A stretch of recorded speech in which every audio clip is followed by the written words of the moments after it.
Good morning. This is Gregg Roman on WWDB 860 AM, Philadelphia Talk Radio with the Middle East Forum Sentry Radio Hour.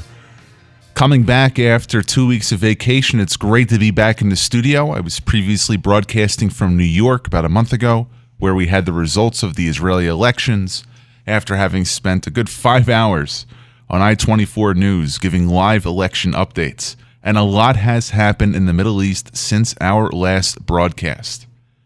First and foremost, we have news now coming out of the White House that there has been a grave threat made against American forces in Iran and our allies in the Middle East. First, starting with a notice over the weekend, where National Security Advisor John Bolton made the announcement that the United States was sending a battle group, a carrier battle group led by the USS Abraham Lincoln to the Middle East, and a strike wing of U.S. bombers potentially being deployed to Bahrain, Qatar, Kuwait, maybe even Diego Garcia, where we usually place our B-2 bombers when the region is on fire.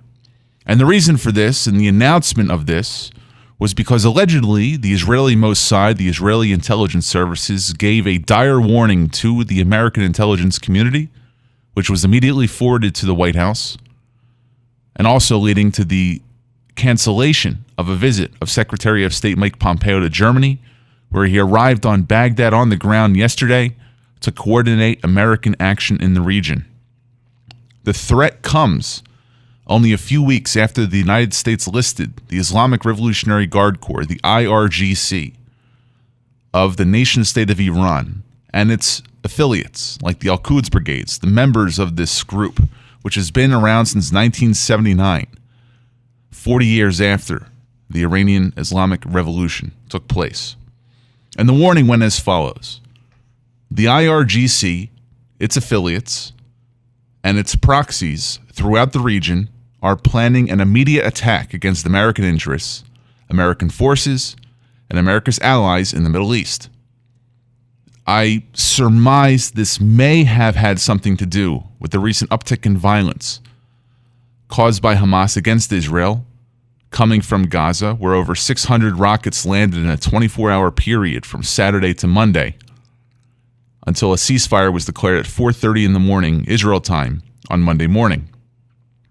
This may have been an order by Iran to have its proxies begin to act.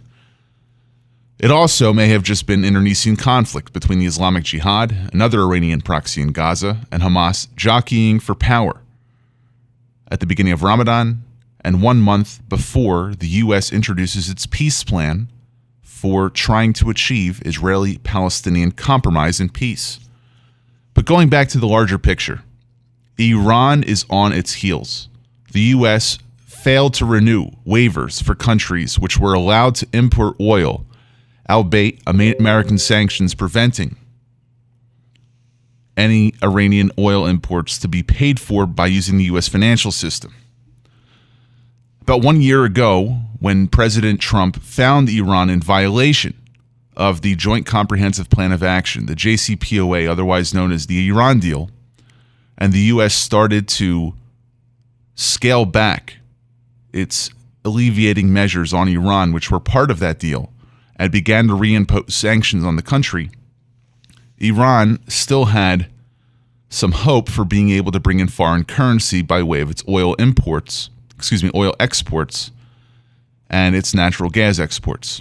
There were some 17 to 18 countries which were granted waivers by the United States, including Turkey, India, Japan, South Korea, and other major customers for Iranian oil. Now that those waivers have not been renewed, Iran is beginning to feel the true chokehold of the sanctions being placed on its economy. It doesn't help that in Iran, some year and a half ago, massive protests began in some 90-odd Iranian cities, not by the students that led the protest movement after the election of Mahmoud Ahmadinejad in June of 2009, but these protests were led by the Iranian lower and middle class, not starting or stemming from the university or major metropolitan and cosmopolitan capitals like Shiraz, Isfahan, and Tehran, but the protests themselves started in the blue-collar city of Mashhad in the northeast of the country, and gradually spread to the countryside all throughout Iran. So with the Iranian regime now facing internal turmoil, the chokehold of sanctions, and the lack of the reactivation of American waivers allowing Iran to export oil to these countries which were given a pass for the past 6 months, and just an overall feeling that the vice is starting to be tightened on Iran's control of not just its own interests in the region, but also its ability to exercise and project power throughout the rest of the Middle East. It seems as if, though, this Mossad warning is a prescient reminder that Iran has the ability to strike back, and the U.S. is acting in accordance with its doctrine of preemption. Except in this case, the preemptive action is not kinetic. It is a warning to Iran to remind them that the U.S. still has the qualitative military edge in the region. Over the next few days and weeks, we will see how Iran acts out and reacts to the deployment of overwhelming American force to the region. Need I not remind you that the U.S. also has a second conflict brewing on its southern border with Venezuela. The failed uprising by Juan Guaido, the interim president of Venezuela, at least is recognized by some 50-odd Western liberal democracies, tried to get the army to revolt against president, or the conflicting president, Maduro. That uprising failed. My hope is that similar American action in the Middle East at this point does not lead to an all-out war with Iran.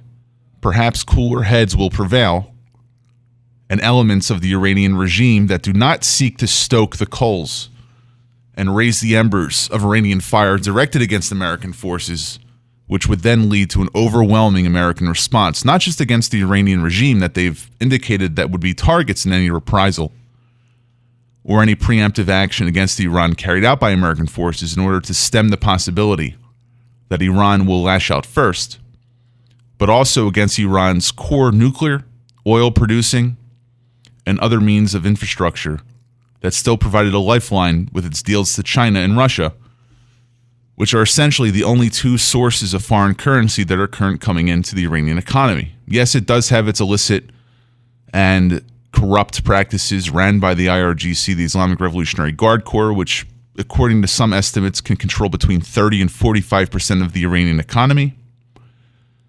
But let's try to solve this without force before the region ends up in another war again.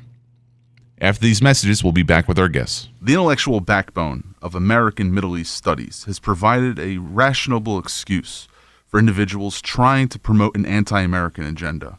We see that those individuals who are in Islamic studies and American Middle East studies programs at some of the most major American universities find themselves justifying the behavior of America's enemies overseas and promoting domestic threats that harm us here at home.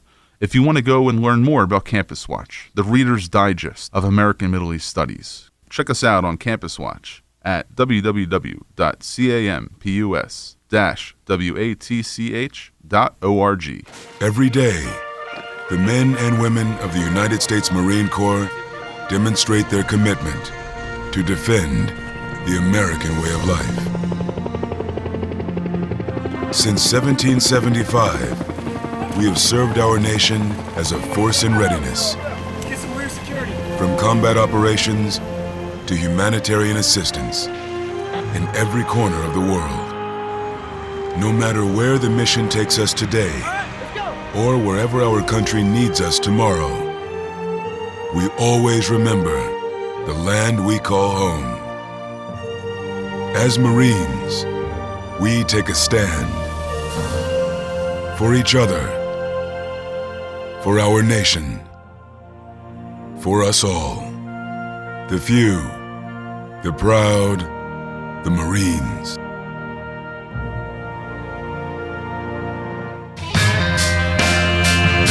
Welcome back to WWDB 860 AM Philadelphia Talk Radio. I'm Gregg Roman here with the Middle East Forum Sentry Radio broadcast. Joining us now is someone I've been wanting to get on the program for the past few months, and I've been following diligently his analyses, not just coming from where he works right now at the New America think tank, but also the work that he was doing when he was the head of Foreign Policy Magazine's South Asia channel.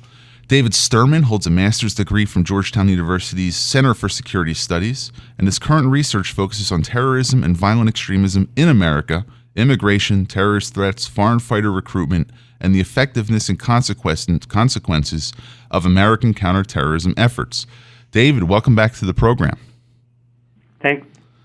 So, David, I began the opening broadcast just talking about what's going on right now with what seems to be a ratcheting up of activities of the United States facing some unknown Iranian threat, according to intelligence reports that are coming out of the region. But I want to pivot our focus for a second to look at what the United States is doing right now within its own borders in order to address any threats, and not necessarily of Iran. We'll get into that maybe a little bit later in the interview, but just in general, what footing is America on in being able to take care of its own internal security needs, specifically addressing Middle Eastern threats that may be here in our country? Right. So I think the primary key point to make is that the United States has been remarkably successful and secure from and at preventing foreign terrorist organization-directed attacks within the United States. We're now closing in on 18 years after the 9/11 attacks, and there has not been a single deadly attack directed by a foreign terrorist organization in the United States. When you look back at what people were saying immediately after 9/11, they weren't just expecting another attack, they were expecting multiple attacks on the level of 9/11 or worse, involving weapons of mass destruction, even nuclear attacks. And what we've seen is that's just both not happened, but also is so far from happening that it's hard to conclude that those assessments were not simply wrong or overhyped. Now, using the case of Najibullah Zazi, who had plotted to bomb the New York subway back in 2009 and 2010 after receiving training in an al-Qaeda camp in Pakistan, after having grown up in the United States. Well, he didn't grow up in the United States. He came here at a young age, spent some time in New York City, and then went back to the region before he started plotting to commit attacks on our soil. Using him as a case study, what are some of the methods that the United States law enforcement and intelligence community uses to make sure that there are no attacks taking place on our soil, at least on the level of 9/11? Right. So the New York City subway plot is a very interesting case. It's now, I guess, a decade, just short of a decade in the past. And what we see is that in many ways that case is not what we're facing today. In that case, in a couple cases surrounding it, you saw Americans who went over to Pakistan, traveled up to the tribal areas, connected with al-Qaeda, received training, and came back. We actually have not seen any attack plotting except for a single case by Americans inside the U.S. who went and joined Syria. There's been no attacks by such individuals. That's in contrast to at least one carried out attack, although it failed to kill anyone, conducted by someone who went to Pakistan, the Times Square bombing in the U.S. What we've seen instead is ISIS has shifted to this more online mediation of communication to people, and even really just inspiring people by the message with no direct communication.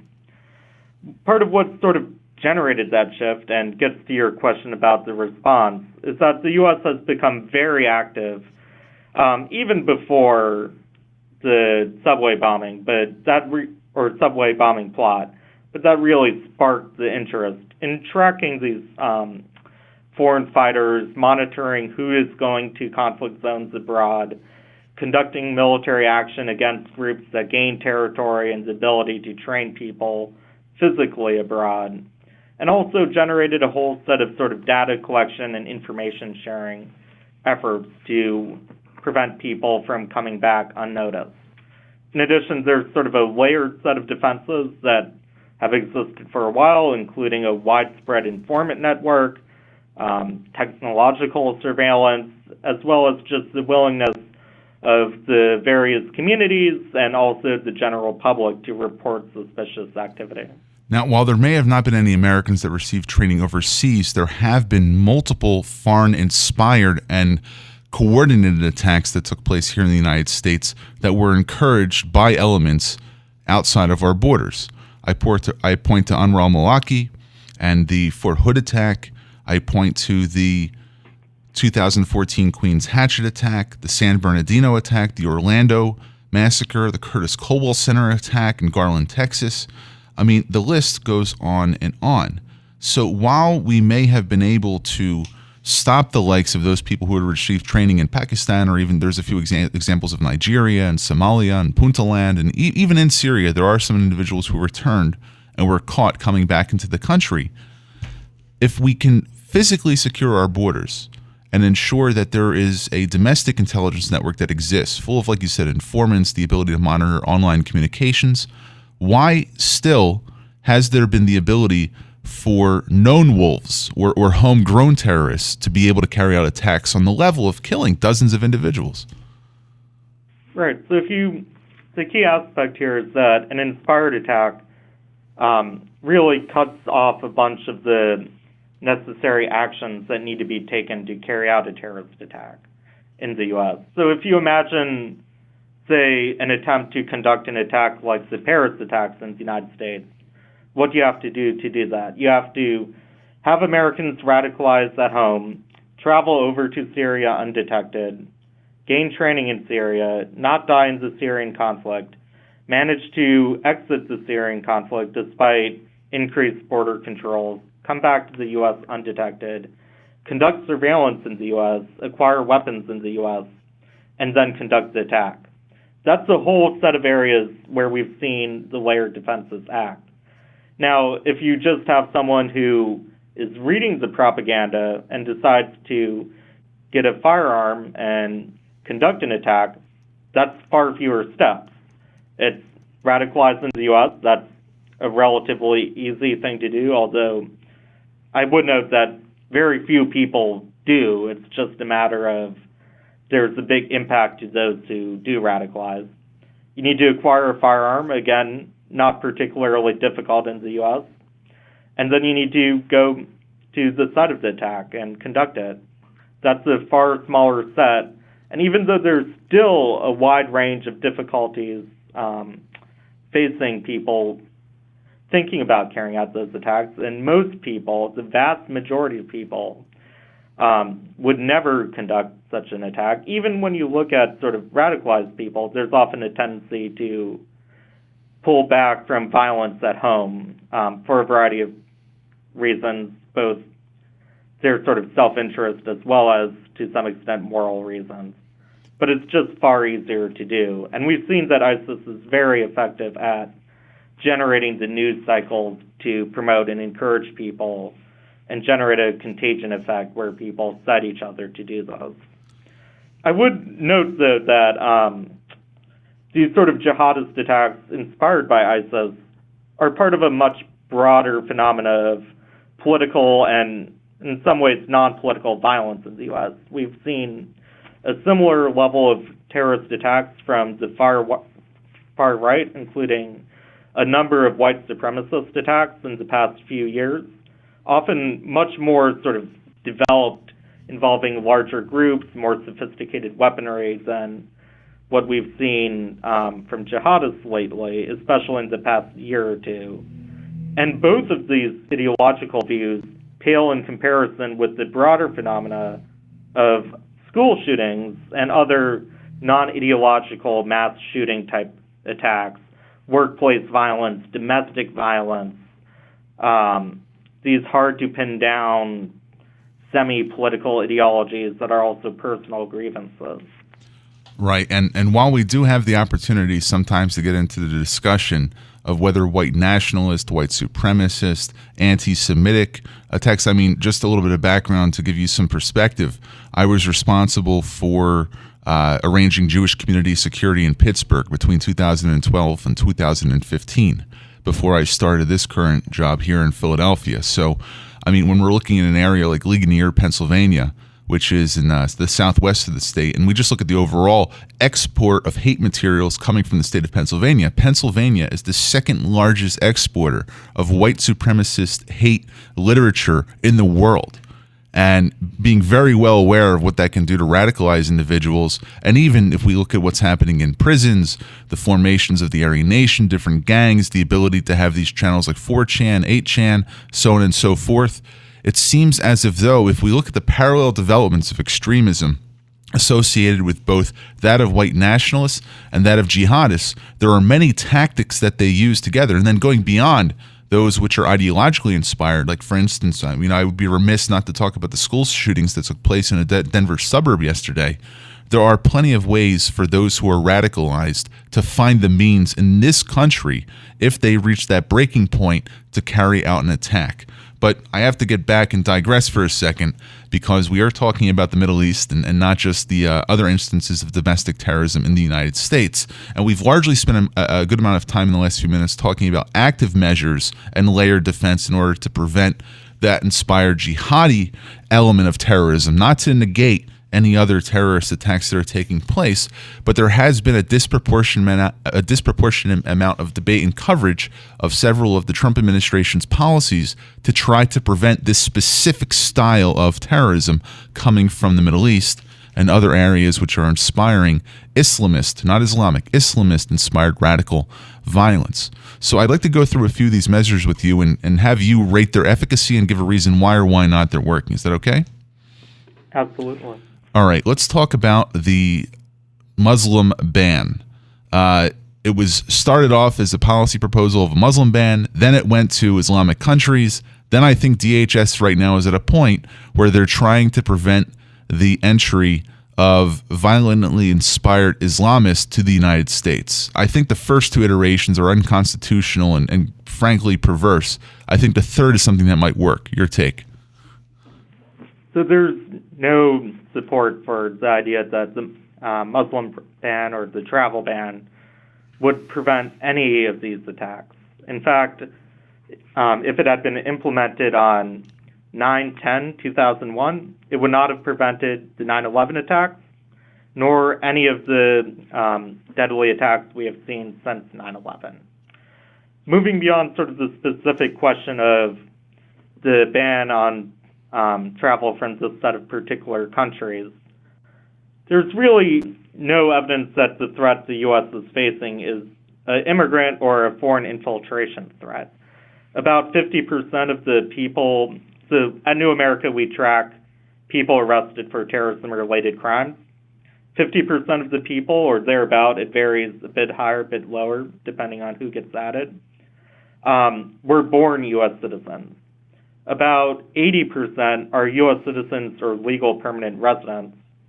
And there's really very few infiltration attacks. You do see some. You saw one right after 9/11 with the shoe bomber. We saw one in recent years where someone flew in from Canada and conducted a stabbing at the airport. But those aren't even... Well, the shoe bomber was sort of the classic infiltration attack we saw.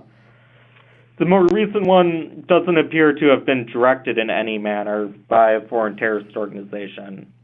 And really what we've seen is all of the deadly attacks conducted in the U.S. have been by legal permanent residents or citizens.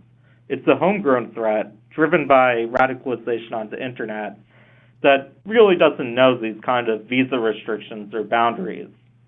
Beyond that, the ban also has a number of other problems, both sort of moral and constitutional, economic, that should be considered, decreasing immigration, often from countries the U.S. benefits from bringing people from, and also at really tearing at U.S. Relations with Muslim communities in the U.S. and generating mistrust and anger that's not useful to the kind of partnerships that the counter-terrorism apparatus and the layered defenses rely upon. So let's go beyond just those who are the originators of violence and looking at those who are inspiring violence. There's a case that took place over the weekend at an event by the Muslim American Society here in Philadelphia where we had children on stage singing chop their heads off, and then we're speaking in reference to Jerusalem and Israel. Beyond that, we have instances of mosques and imams who received an R visa and eventually converted that into a green card in Davis, California, in Portland, Oregon, in Piscataway, New Jersey, down in North Carolina. And there's a few other instances that have been tracked by organizations of individuals who received religious training overseas and then came here and preached hate in the United States. Now, when we link these individuals to those who they're preaching to, we find that there's a disproportionate amount of people who are either arrested in the advanced stages of planning a terror attack or who were at these mosques and then went overseas to fight against American allies. Or maybe perhaps I wouldn't call Bashar al-Assad an American ally, but they engaged in Islamist-inspired violence against a political target, not here in the U.S., but back overseas. Beyond those who are just those responsible for committing attacks, I think that we have to look at the wider circle of influence surrounding their environments. Do you think that there needs to be a way in which to ideologically question some of these individuals who are coming into the country to prevent them from preaching messages of hate? Or is the better situation just to catch them red-handed and then to say, look, you were relying on your green card application or you're relying on your citizenship application, we're going to deport you now? Yeah, generally the far better approach for security in the U.S., both from a civil liberties perspective as well as from an effectiveness perspective, is to focus on specific threats and specific intelligence, and to have investigations that link people to organizations or turn up sort of plotting activity. We found in a number of things. For example, we looked at the NSA's record of its phone metadata collection, another sort of bulk approach. And what we found was that it didn't really turn up anything at all, but what did was tips from family members and communities and informants. Now, I think there's certainly, at some point, you're going to find that there's maybe things that are warning signs sufficiently that should and really already are taken, even before these current measures, into consideration in the citizenship process. I think that most of the changes the Trump administration in particular has made on this front are really unnecessary and not truly motivated by a counter-terrorism approach, but actually by a desire to restrict immigration more broadly. I'd also note that there's an excellent study by the Cato Institute on the question of vetting failures in particular. And what it shows is generally there's not much in the way of vetting failures to begin with, but then if you pull it back before 9/11, people who entered before the 9/11 attack, you do find a series of real vetting failures, people coming in, sometimes lying to gain citizenship, otherwise coming in ways that are a failure of the system.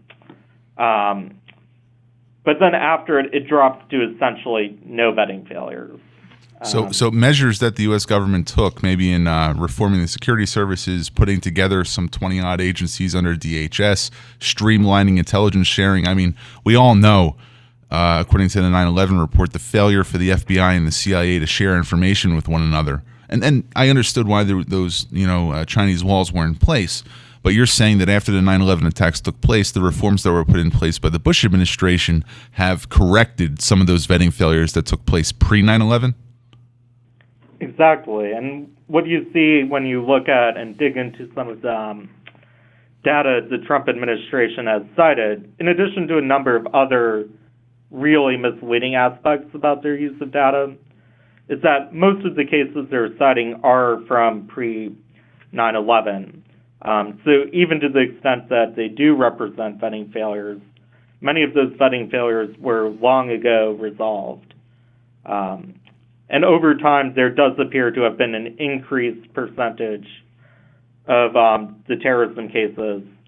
It's hard to tell, small sample sizes, but an increased percentage that are U.S.-born citizens or have been in the United States for very long periods before engaging in criminal and terrorist activity. So I would just posit that the ability to restrict and prevent homegrown terrorism is also a way in which that we have to look at how foreign-inspired terrorism takes place. So in general, I think that, David, I appreciate you joining us today on this call, and after these messages, we'll be joined by Hassan Hassan. Fascism was a danger to American interests in the early 20th century, communism in the last half of that century, and in the 21st century, we find our new ideological enemy, Islamism. Islamist Watch argues that violence is not the only or even the best way to apply Islamist ideas in Western liberal democracies. Islamist Watch monitors and exposes the growing influence of non-violent radical Islamist groups in the West while empowering moderate Muslims. Radical Islam is the problem.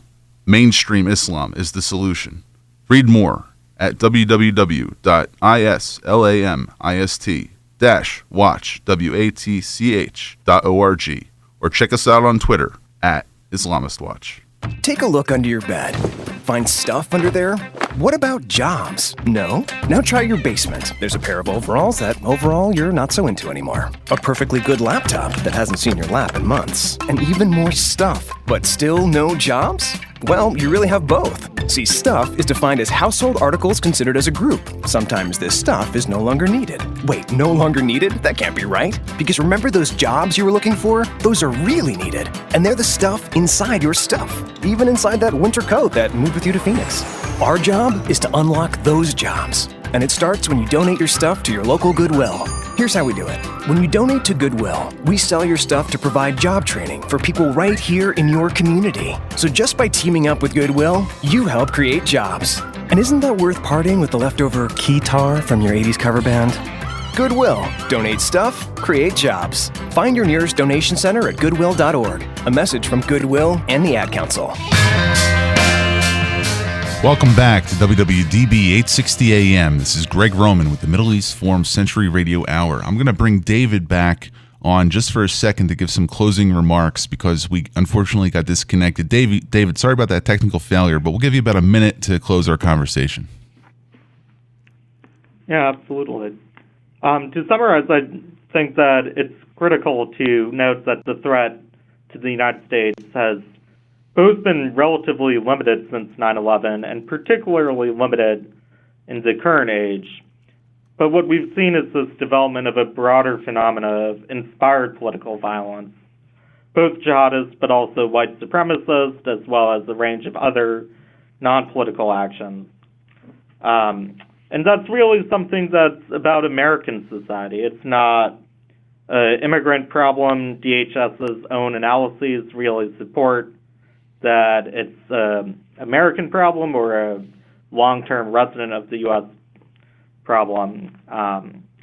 So the answer to it is to continue our layered defenses and not embrace the immigration-centric counter-terrorism policy, or what arguably is really an immigration policy that has embraced counterterrorism as an excuse to pursue economically or socially motivated immigration goals. David, thanks for joining us this morning.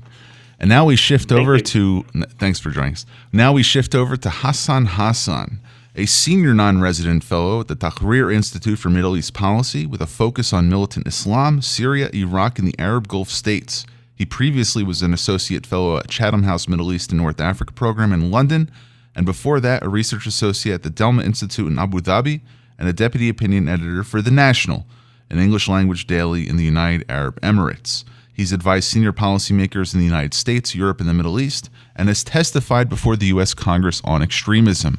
Hassan, welcome to the program.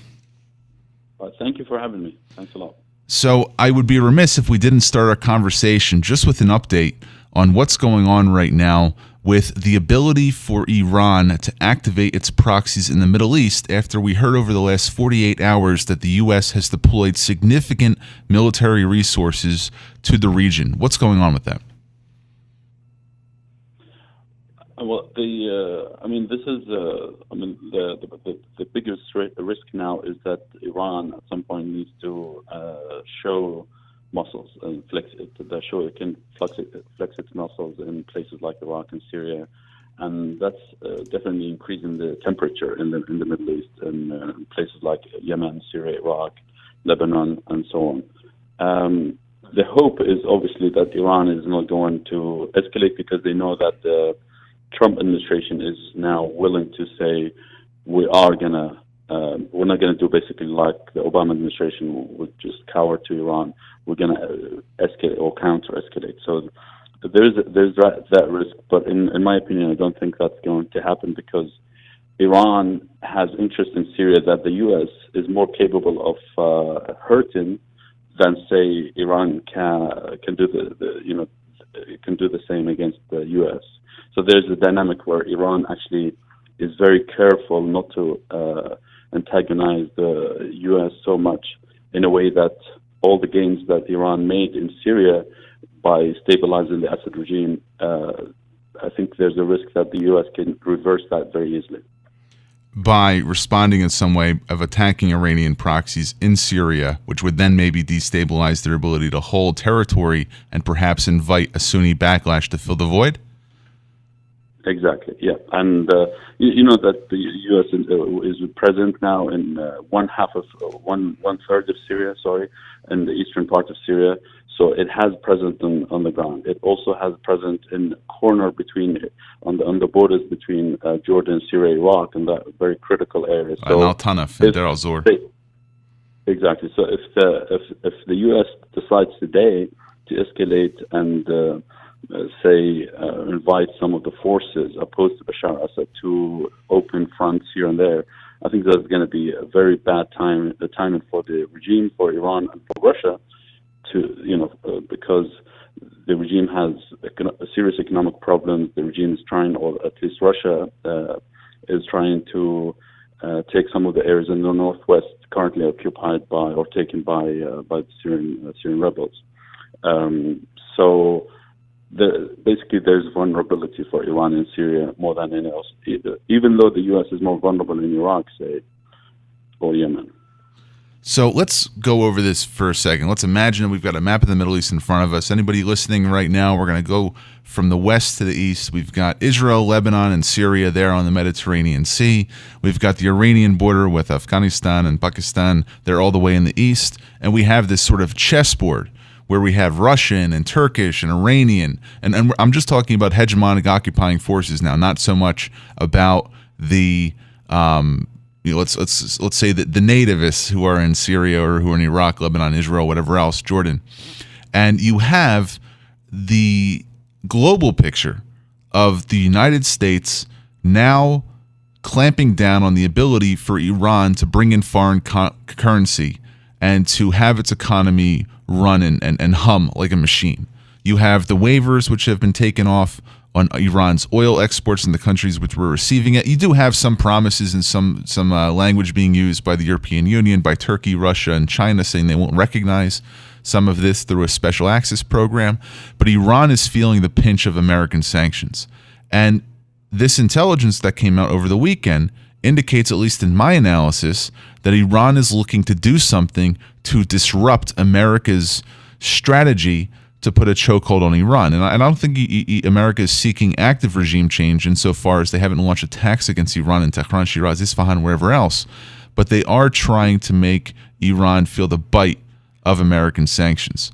And there is a demand within Tehran right now, at least from the ultra-conservative circles, and I'm not talking about those in parliament or those who are sitting in the Assembly of Experts of the Guardian Council, members of the IRGC are demanding that the Ayatollah or perhaps the Al-Quds forces, the overseas element of the IRGC, take action against American targets to make America pay a price for its so-called insolence against Iranian interests in the rest of the region. So on one hand, what you're saying is, if Iran were to act and America was to offer reprisals to those actions, Iran would be the weaker actor. And I'm not just trying to balance military force and military might here.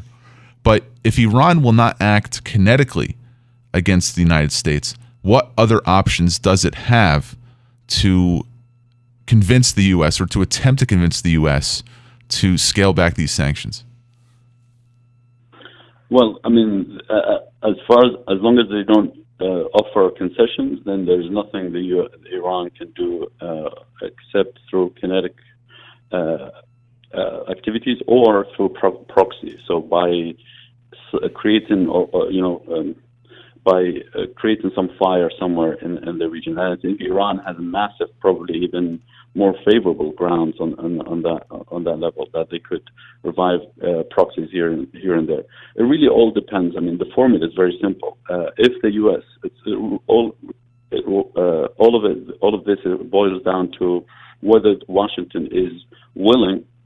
There's a political will to escalate against Iran, and with what we've seen over the past 1 year at least, that Washington is willing to do that, and the result is that Iran is feeling the bite, and very clearly and concretely in different places, not just in Iran, inside Iran, but Hezbollah in Lebanon recently has been complaining about the dwindling of their resources, and they've been begging their followers to donate some of their money down to their, whether they have gold in their house they can sell and give to Hezbollah, or extra property they could sell and give it to Hezbollah. So they are definitely unable or less able than before to provide for their proxies in the region.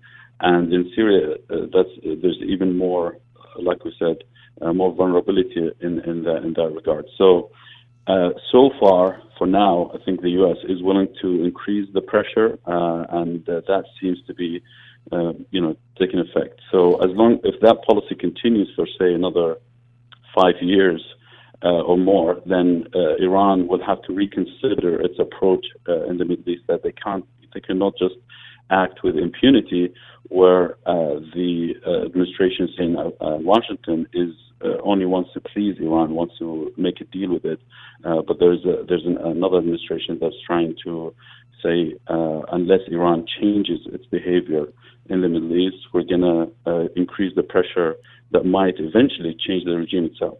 So we're looking at a binary option here for the regime.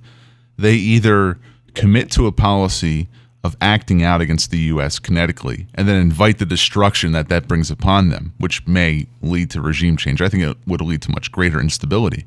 Or they say, you know what, maybe we should negotiate with the U.S. Maybe we will offer some caveats on the nuclear program. These sanctions are not worth the risk of having an internal revolt against our influence and power here. Let's play ball. Is that what the point we're getting to? Yes, I think precisely. And there's also another dynamic, which is really the conundrum, the real one, which is that Iran, even if the Iranian regime thinks it's better to negotiate something with the U.S., they may not be able to do that. They feel that they have to stick to their approach, because any reform to the regime, any changes in the regime, any concessions made in the regime, that will reverse some of their gains.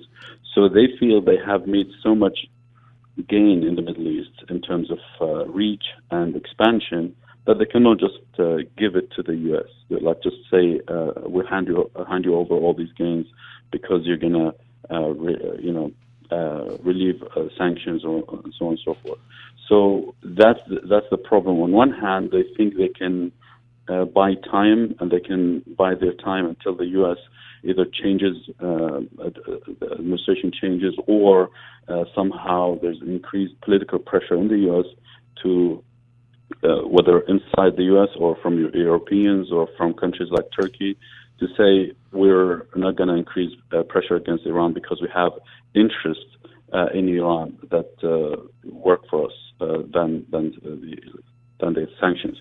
So that's the dynamic, is how long can the U.S. play this game?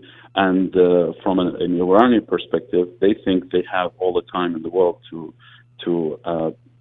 buy their time, but also any concession they make might affect them negatively domestically and in their neighborhood. I mean, one of the things that I find fascinating about Iran and its revolution 40 years ago versus a lot of the other Arab revolutions and uprisings that took place just with a few weeks ago, right? We had Algeria and Sudan go through this process now, probably the last two Arab states that may have been activated after the Arab Spring in 2011. But Iran's revolution was different.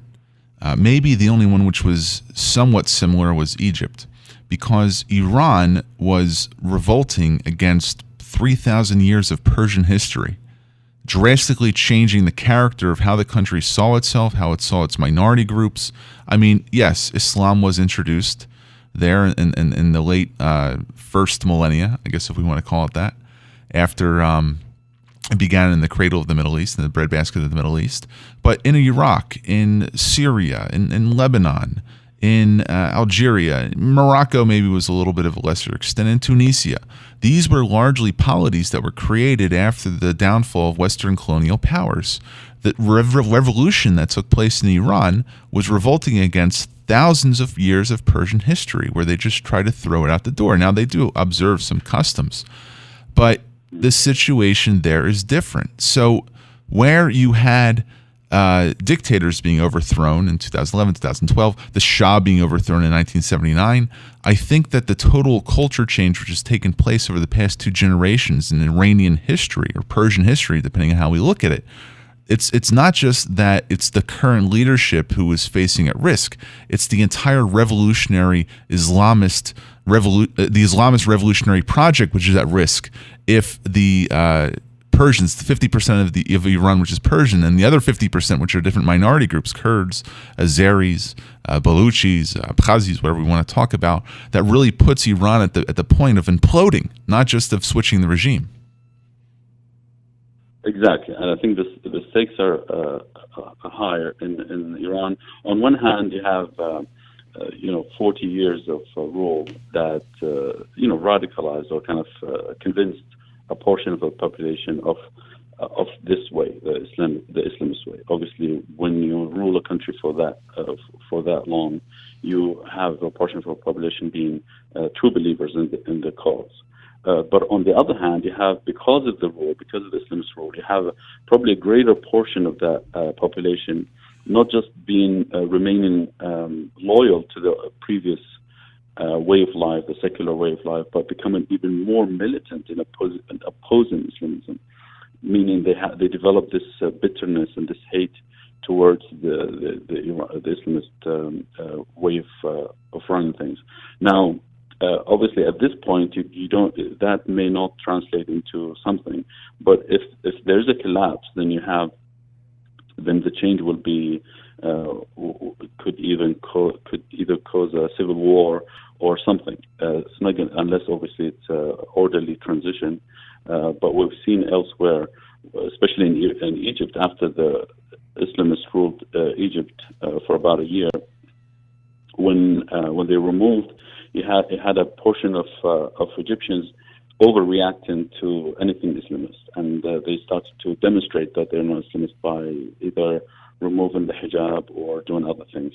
And it will take them some time to basically to calm down and say, well, these Islamists were not, when people start to kind of think through the process. So, yes, on one hand, I think the stakes are high in terms of what could happen next.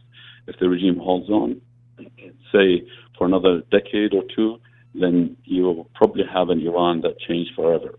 But if they remove now, then you could have something too destructive in Iran. Now, we only have a few minutes left to speak, and I'm sorry we spent 20 minutes on Shia militant Islam versus trying to look at the balance on the Sunni side. But on Twitter, you made a very interesting observation about a recent document which was released by ISIS. I'd like your take on 2 pieces of news that came out in the last week. One, the reemergence of Abu-Bakr al-Baghdadi in his first video since his Mosul declaration of the so-called caliphate in 2014, and what that means for ISIS. And the second, responding to a tweet that you made yesterday, where you said, for 2 weeks now, ISIS has published a lessons learned series on the idea of temporary takeover of cities as a method of operation for the Mujahideen, meaning we didn't have to win in Baghouz. We didn't have to have our caliphate. We can expand and contract our physical control of territory, and we're still as dangerous as we ever were. What's your take on Baghdadi's reemergence and this, ISIS learning its lessons from its defeat in Syria and Iraq? Yeah, Well said, because I think both messages are related, which is that we're talking about post-Caliphate ISIS, how ISIS is going to behave in the Middle East. There's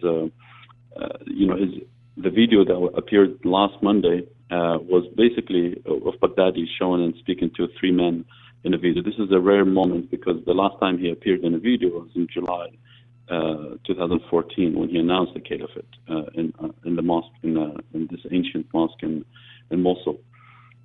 So we have, on one hand, we have this Baghdadi who has this habit since he took over in 2010, the leadership of ISIS, ISI at the time, Al-Qaeda in Iraq. He was very conservative in terms of speaking and appearing. Basically, we only saw him twice publicly. So why did he appear this time at this critical point when the caliphate collapsed? A lot of people said this is because he wanted to prove that he was still alive and he wanted to keep the caliphate together. In my opinion, I think the message was more ambitious than that. I think he saw some signs of growth for ISIS, which is paradoxical and ironic considering that we think that ISIS has been collapsed. It has collapsed as a caliphate, but in terms of geographic reach, I think it starts to expand into new areas like Congo, Sri Lanka, and elsewhere.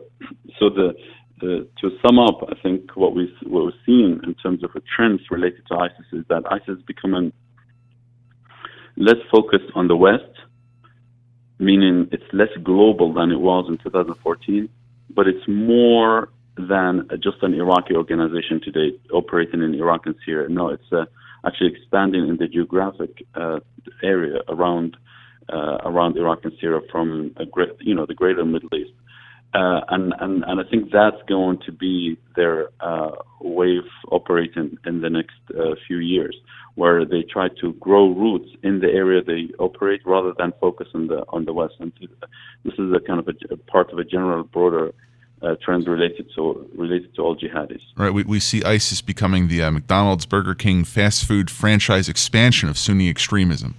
So, exactly. They've even taken a responsibility for actions in the Philippines. We saw the Brazil ISIS cell that was a few years ago. They're really trying to go for global reach. It's as if though a virtual caliphate ensues. Hassan Hassan, thank you very much for joining us this morning. I hope we'll be able to have you back in the next few weeks ahead as we get more developments on both Iran, ISIS, and other matters. And any final thoughts? No, I'm just saying just related to your second question very quickly is that they don't regret building the caliphate in 2014 and going after the West because that enabled them to build a brand where they can grow in the area of the Middle East.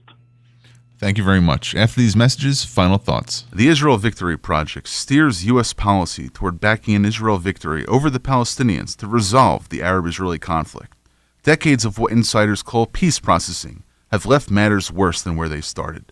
The time has come for a new approach, a complete rethinking of the problem that draws on Israel's earlier and successful strategy of deterrence. Stop pressuring Jerusalem to compromise and make painful concessions. Instead, support Israeli victory, convincing Palestinians and others that the Jewish state will endure. Read more at meforum.org. Introducing the YMCA. What, you already know the why? Or so you think. Sure, you know the why for a swim, a workout, even a game of hoops. But did you know we're more than that? We're a cause. When you take your jump shot at the Y, someone else is getting job training. Take a cardio class, while kids are in an after-school enrichment program. Practice your downward-facing dog as a teen practices her leadership skills. That's the why. We work with people no matter their age, income, or background and give them the opportunity to learn, grow, and thrive, all with one simple goal in mind, to strengthen our community. And we've got so much more that does just that. So while you might think of the Y as that place for lifting weights, we're also about lifting entire communities. Introducing the Y. We're so much more than a place. We're a cause. Visit ymca.net/more. Welcome back to WWDB 860 AM, Middle East Forum, Sentry Radio. We've got about 3 minutes left here in the broadcast, and I would be remiss if I didn't mention something of a personal nature. that is being memorialized today in another country where I lived for the better part of a decade, Israel, and what will happen tomorrow. The rocket attacks which took place over the weekend, where we had 600 to 700 Hamas, Islamic Jihad, Fatah, and Iranian-backed groups launching devastating salvos against the nation-state of Israel in the south of their country, whether it was to disrupt Israeli Memorial Day, Independence Day, or the planning for the Eurovision competition, which is set to take place in Tel Aviv starting May 18th, is ancillary to something that's going on today and yesterday.